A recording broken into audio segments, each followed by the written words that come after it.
नमस्कार. तर आज वाक्प्रचार घेऊया. सही सलामत सुटणे किंवा सही सलामत सुटका होणे.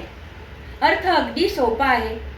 कुठलीही इजा न होता किंवा कुठलाही दोष न लागता संकटातून बाहेर पडणे. आता उदाहरण सांगते हां. त्या उंदीर मामाची त्या मनी माऊच्या तावडीतून सही सलामत सुटका झाली. तो चोर पोलिसांच्या हातावर तुरी देऊन पळून जात होता, परंतु पोलिसांनी त्याला वेळीच पाठलाग करून पकडले. त्यामुळे त्याची सही सलामत सुटका होऊ शकली नाही.